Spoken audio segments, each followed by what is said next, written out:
Merci de nous choisir pour vous informer. Voici le sommaire. La vente du carburant dans les stations-service est revenue normale. Le gouvernement et les pétroliers ont convenu une hausse de moins de 5% dans les prix du carburant à la pompe au lieu de 16 à 26% qu'exigeaient les syndicalistes de sociétés spécialisées dans la distribution de produits pétroliers.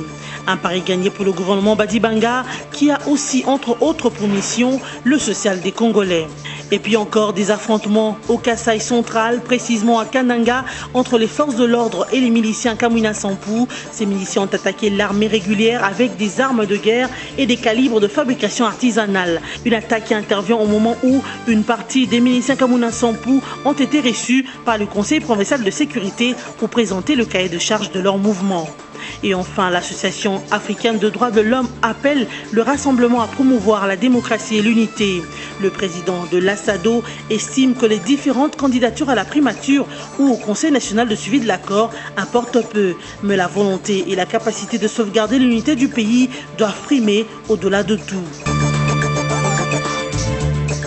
Enfin, un compromis trouvé entre le gouvernement et les pétroliers sur le prix du litre de carburant à la pompe. Une augmentation de moins de 5% du prix à la pompe, soit 69,3 francs congolais pour l'essence et 68,18 francs congolais pour le gazole. Cependant, cette hausse de prix de moins de 5% ne devra pas impacter les prix de transport, le pouvoir d'achat déjà faible de la population, ni sur le prix intérieur.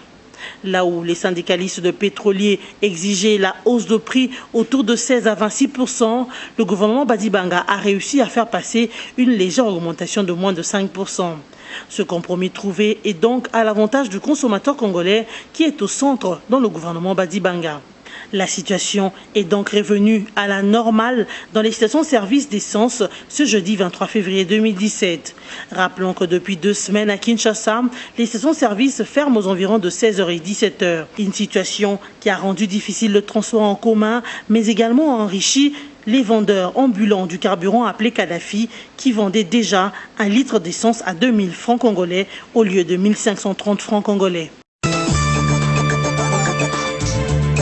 Des paroisses et écoles catholiques ont été attaquées par des inconnus au Kasaï oriental et dans le Haut-Katanga, mardi 21 février, la nuit et le mercredi matin. Au Kasaï oriental, il s'agit de la paroisse Sainte-Marie de Lukalaba, vandalisée mercredi matin. Selon l'abbé Jean-Marie Moutombo, curé de la paroisse, ces inciviques ont cassé la porte de l'église, s'y sont ensuite introduites, ils ont désacralisé l'autel, ils ont emporté les nappes, de même que tous les livres liturgiques. Ils ont en outre cassé la fenêtre de la sacristie et emporté la statue neuve de la Vierge Marie qui s'y trouvait, des calices et des ciboires. Des actes qui découragent la communauté chrétienne de ce village et des prêtres qui sont aussi engagés dans la lutte contre la misère de la population de Lukalaba. Les chrétiens catholiques de cette paroisse se disent consternés et projettent une marche de protestation face aux attaques qui visent l'église catholique ces derniers jours. Un autre groupe d'insurgés ont tenté de piller les paroisses Saint-Robert, Kinsélé et Saint-Albert, le Grand de Mbujimaï, mais la police a fait échouer la tentative étant intervenue à temps. Par ailleurs, des églises, écoles et couvents ont été saccagés à Lubumbashi. Le curé de la paroisse Saint-Kizito, situé dans la commune annexe, renseigne que des inciviques munis des bidons d'essence et de pneus ont mis le feu à la porte d'entrée de l'église pour y accéder. Mais la police les en a empêchés. Bien avant, ils ont cassé les vitres de l'église, des salles des classes, emportant les machines à coudre et une importante somme d'argent. Une scène identique qui s'est passée à la paroisse Saint-Jean-Baptiste du quartier Gbadolité et au couvent des sœurs servantes de Saint-Joseph de la paroisse Sainte-Bernadette à la Katouba à Lubumbashi. Promouvant la démocratie et l'unité au sein du Rassemblement afin de trouver des personnes capables d'être nommées Premier ministre et président du Conseil national de suivi de l'accord, tels sont les conseils que l'Association africaine de droits de l'homme, ASADO, donne à cette plateforme de l'opposition qui est en voie d'exploser. Faisant allusion à la dernière sortie médiatique de Katebe Katoto, Jean-Claude Katende, président de l'ASADO, a fait savoir qu'au nom de la démocratie, il est normal de laisser chacun s'exprimer librement et présenter sa candidature. Il faut dire d'abord que dans les contextes de la République démocratique du Congo aujourd'hui, personne du côté de l'opposition ne peut être fort sans les autres. Ça veut dire en d'autres termes que le rassemblement en tant que regroupement des partis politiques de l'opposition et certaines organisations de la société civile reste un élément, un outil important pour que l'opposition puisse obtenir certaines concessions de la part de ceux qui sont au pouvoir. Et cela étant, je pense à mon avis que le fait qu'il y ait plusieurs personnes qui se prononcent, soit pour la primature, soit pour être président du Conseil national de suivi de l'accord, ce n'est pas en soi une mauvaise chose.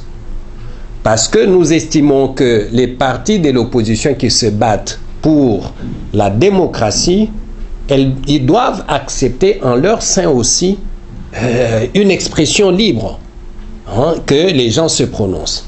Mais nous, l'appel que nous lançons, parce que nous estimons que dans une démocratie, il est important que la majorité soit bien organisée, mais que l'opposition aussi soit bien organisée pour faire les contrepoids et que ceux qui ont la gestion du pays gèrent sous les contrôles des uns et des autres. Cela étant, j'estime pour ma part qu'il est important qu'à un moment donné, que les membres du rassemblement puissent trouver un consensus au niveau du Premier ministre, comme aussi au niveau du président du Conseil national de suivi de l'accord. Et ce consensus, pour moi, doit permettre à la fois de désigner des personnes compétentes, expérimentées, et en même temps aussi de sauvegarder l'unité du rassemblement. Jean-Claude Katende a du reste fait savoir que ce soit Félix Tshisekedi et Katebe Katoto à la primature et Wanga Fayulu et Olengankoy à la présidence du CNSA, le plus important est que le rassemblement offre au pays des personnes responsables et capables de sauvegarder l'unité du pays et de travailler pour l'intérêt général de la nation. Depuis lundi 21 février dans la soirée, la localité de Kamandi-Lac, dans le territoire de Lubero, est de nouveau sous le contrôle des forces armées de la RDC, après avoir été occupée par des miliciens Mai Mai Mazembe pendant quelques heures. D'après l'armée congolaise, ces derniers ont été délogés lors d'un affrontement qui a fait 2 morts et 1 blessé. Selon les autorités administratives locales, les Mai Mai Mazembe venus de Chanika ont pu occuper la localité de Kamandi-Lac pendant quelques heures parce que les FARDC avaient effectué lundi un repli tactique. L'administrateur du territoire de Lubero reconnaît qu'il y a eu des dégâts lors de cet affrontement. Toutefois, seules les enquêtes pourront aider à déterminer les auteurs et les raisons de ces actes. C'est dans le porte-parole de l'opération Sokola 1, c'est la 2e fois que ces miliciens occupent Kamandi-Lac. Tout récemment, le 23 janvier dernier, ces miliciens ont assiégé la localité et incendié même le camp de l'armée avant d'en être chassés. Le porte-parole de l'opération Sokola 1 a ainsi profité de l'occasion pour inviter la population à soutenir et à apprécier le travail de son armée au lieu de toujours l'accuser. Affrontement entre miliciens Kamina Sampou et forces de l'ordre le mercredi 22 février dans la matinée à Nganza, dans l'une des communes de Kananga au Kasaï central. Le directeur de l'éducation civique et patriotique de la 21e région militaire, colonel Jean de Dieu Mamboueni, a parlé d'un groupe de miliciens qui s'était attroupé près du bureau de la commune de Nganza. Il a indiqué que ces combattants ont attaqué l'armée avec des armes de guerre et des calibres de fabrication artisanale. Le lundi dernier, pourtant, un groupe de 4 personnes qui affirmaient être des chefs de miliciens Kamina Sampou ont été reçus par le Conseil provincial de sécurité venu présenter aux autorités le cahier de charge de leur mouvement.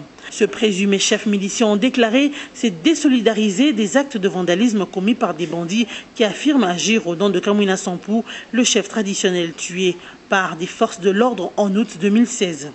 Depuis sa mort, des hommes qui se revendiquent de son groupe affrontent régulièrement les forces de l'ordre dans les provinces du Kasaï, faisant ainsi de nombreuses victimes. La Cour pénale internationale prononcera son ordonnance de réparation aux victimes de l'affaire, le procureur et Germain Katanga, le 24 mars prochain, selon une communication de la CPI ce mercredi 22 février 2017. D'après cette communication, l'ordonnance sera rendue lors d'une audience publique au siège de la Cour à La Haye en présence du représentant légal des victimes, de l'équipe de défense de Germain Katanga et du Fonds au profit des victimes. La CPI a par ailleurs annoncé son souhait de voir Germain Katanga et toutes ses victimes suivre en temps réel le prononcé de l'ordonnance via une vidéo de retransmission dans la prison de Makala à Kinshasa, où se trouve l'ex-chef rebelle, et à Bunia, lieu où il avait commis les massacres et où se trouvent les victimes. Pour rappel, Germain Katanga a été condamné le 23 mai 2014 à une peine totale de 12 ans d'emprisonnement pour avoir été déclaré coupable en tant que complice d'un chef de crime contre l'humanité et de 4 chefs de crimes de guerre commis en 2003 dans l'actuelle province de l'Ituri. Mais sa peine a été réduite compte tenu du nombre d'années passées en prison. Il a été transféré dans la prison de Makala à Kinshasa en 2015 pour purger sa peine qui a pris fin le 18 janvier 2016. Il demeure par ailleurs en prison pour répondre de ses actes concernant d'autres crimes allégés. En seulement 2 semaines, une dizaine de personnes sont décédées de suite de la rougeole dans la zone de santé de Bolamba en Équateur. Selon des sources sanitaires locales, des échantillons prélevés sur les personnes décédées analysées à l'Institut national de recherche biomédicale INRB ont confirmé l'existence de la rougeole dans cette région du pays. Actuellement, des cas suspects de cette maladie sont pris en charge par des équipes de Médecins sans frontières et de la division provinciale de la santé, ont annoncé les mêmes sources. Toujours d'après ces sources, la rougeole est partie des zones de santé où les enfants n'ont pas bénéficié de la vaccination contre cette pandémie en septembre 2016. 0 but partout, c'est le score du match qui a opposé l'ASV Club de Kinshasa au Daring Club Motema Pembe le mercredi 22 février 2017 au stade de Martyrs de Kinshasa. Ce match comptait pour la 16e journée de la Ligue nationale de football Linafoot Zone Ouest. L'ASV Club a terminé le match à 10, son défenseur Francisco Obama ayant été expulsé à la 75e minute pour avoir écopé de 2 cartons jaunes. Cette expulsion n'a pas permis à l'ASV Club de prendre sa revanche face au DSMP, son éternel rival, après avoir perdu le match aller de cette compétition. Malgré ce score, l'ASV Club garde la tête du classement provisoire avec 37 points, suivi du DSMP avec 35 points. À la 3e place se positionne le FC Renaissance du Congo avec 28 points. Dans la zone centre-sud, le match entre le FC Saint-Éloi Lupopo et TP Mazembe prévu pour ce jeudi 23 février a été annulé par le maire de la ville de Lubumbashi pour des raisons de sécurité. Mais dans la capitale congolaise, le FC Renaissance du Congo recevra ce même jeudi au Stade Tata Raphaël la formation sportive RCK, un match en retard de la 11e journée de cette compétition. Les 2 équipes se disputent la 3e place, synonyme de la qualification pour la phase de play-off de la Linafoot. Mesdames et messieurs, voici l'essentiel des titres développés ce soir. La vente du carburant dans les stations-service est revenue normale. Le gouvernement et les pétroliers ont convenu une hausse de moins de 5% dans les prix du carburant à la pompe au lieu de 16 à 26% qu'exigeaient les syndicalistes de sociétés spécialisées dans la distribution de produits pétroliers. Un pari gagné pour le gouvernement Badibanga qui a aussi entre autres pour mission le social des Congolais. Et puis encore des affrontements au Kasaï central, précisément à Kananga, entre les forces de l'ordre et les miliciens Kamwina Sampou. Ces miliciens ont attaqué l'armée régulière avec des armes de guerre et des calibres de fabrication artisanale. Une attaque qui intervient au moment où une partie des miliciens Kamwina Sampou ont été reçus par le Conseil provincial de sécurité pour présenter le cahier de charge de leur mouvement. Et enfin, l'Association africaine de droits de l'homme appelle le rassemblement à promouvoir la démocratie et l'unité. Le président de l'ASADO estime que les différentes candidatures à la primature ou au Conseil national de suivi de l'accord importent peu. Mais la volonté et la capacité de sauvegarder l'unité du pays doivent primer au-delà de tout. Ainsi s'achève ce journal. Merci de continuer à nous faire confiance.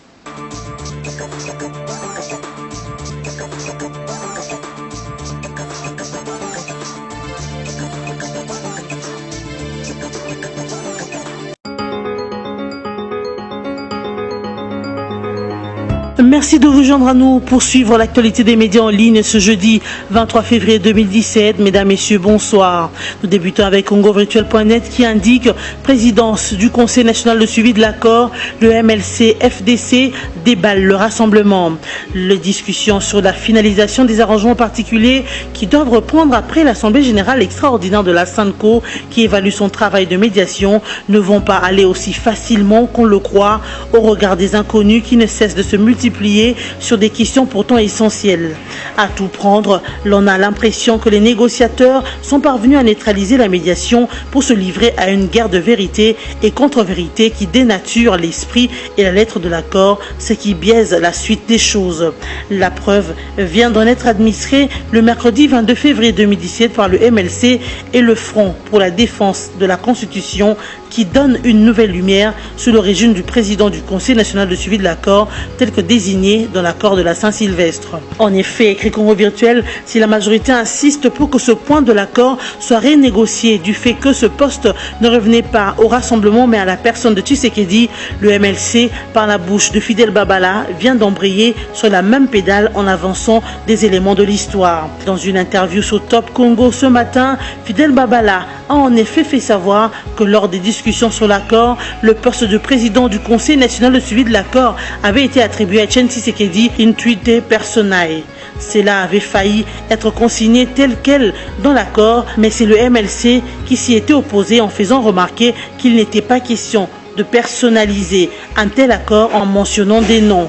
C'est ainsi qu'une formulation wording, selon le terme de Babala, faisant directement allusion à la personne de Tshisekedi, avait été trouvée par le recours à son statut de président du Conseil des sages du Rassemblement. À ce titre, conclura Babala, le Rassemblement ne peut faire valoir aucun droit de préemption sur la présidence du CNSA pour laquelle le MLC-FDC entend faire valoir ses ambitions. En attendant, a-t-il poursuivi, le débat au sein du Rassemblement à ce sujet est justement interne et ne peut être posé à personne. Autre titre, avec Forum de Zas qui note carburant à la pompe, enfin gouvernement et pétrolier se mettent d'accord. Le prix du litre à la pompe devrait être réajusté. La hausse sera de moins de 5%. Une augmentation qui ne devrait pas impacter les prix de transport et donc pas d'effet d'entraînement négatif sur le prix intérieur, notamment ceux de produits de base. La stabilité des prix et le pouvoir d'achat de la population sont par conséquent sauvegardés. Cette issue n'a pourtant pas été une sinécure. Conduit par le Premier ministre en personne, le gouvernement a négocié ferme avec des pétroliers. Ceux-ci brandissant la dépréciation du franc congolais face au dollar américain, préconisait une hausse de plus de 26% du prix du carburant. Aux côtés du prix moyen frontière, des royalties et du volume vendu, le taux de change est un paramètre basique de la structure des prix. De cette position initiale, les pétroliers distributeurs ont consenti une augmentation de 16%. Un niveau qui n'était toujours pas du goût de l'exécutif compte tenu du pouvoir d'achat de la population poursuit le quotidien. C'est finalement hier tard dans la soirée que la fumée blanche est sortie de la primature. La hausse sera de moins de 5%.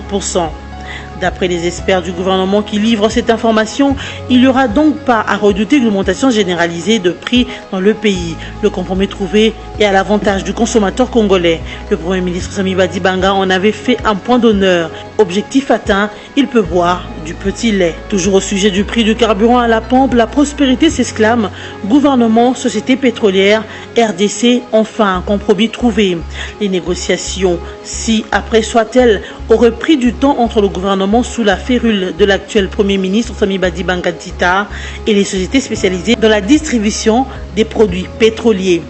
Là où les syndicats de ces dernières exigeaient notamment la hausse de prix jusqu'à une hauteur oscillant autour de 16 à 26%, le gouvernement, lui, a réussi à faire passer une légère augmentation estimée à moins de 5%. Et donc, sans impact direct et substantiel sur le pouvoir d'achat déjà très aménuisé de la population, ni sur le prix de transport, ni encore moins sur les prix intérieurs.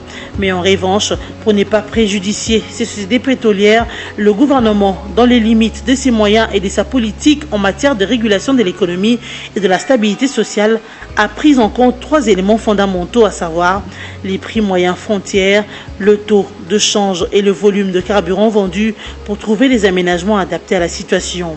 Ainsi, le compromis trouvé hier en fin de la soirée a-t-il été à la grande satisfaction de l'État, soucieux de se montrer à la hauteur de ses responsabilités vis-à-vis de la population et des sociétés pétrolières qui, dans cette démarche, visent à ne pas perdre leur capacité de renouvellement de stock auprès des gros fournisseurs qui généralement sont en dehors du territoire national congolais. Et nous allons boucler avec la radio Okapi qui écrit « Les RDC risquent donc de perdre 80% de production nationale de maïs suite aux dégâts causés dans le pays par les chenilles ravageuses », alertent les experts du ministère de l'Agriculture. À en croire le rapport sur l'apparition de ces insectes qui ravagent le maïs en RDC, présenté mercredi 22 février au ministère de l'Agriculture depuis le mois d'octobre 2016, les chenilles ont dévasté 400 hectares de maïs à Libengue dans le sud Ubangi et 600 hectares à Kambove et Kilwa dans le Haut-Katanga. Les chiffres sur le ravage causé par les chenilles sur les plantations de maïs au plateau de Bateke dans la province de Kinshasa n'ont pas été présentés. Les experts craignent que ce dégât n'entraîne une crise alimentaire parce que le manioc et les bananes sont aussi attaqués par d'autres chenilles. L'équipe, conduite par le secrétaire général intérimaire du ministère de l'Agriculture, a fait des recommandations au ministre Patrick Mayombe qui, à son tour, devra les présenter au Conseil des ministres. Il recommande aussi de détruire tous les plants de maïs montrant à des symptômes de présence de la chenille, de brûler après la récolte les résidus provenant de tout champ contaminé et de pulvériser des champs attaqués et d'intensifier la production du maïs dans les zones non touchées, conclut ainsi la radio onusienne. Ainsi se termine cette revue de presse. Merci et à la prochaine.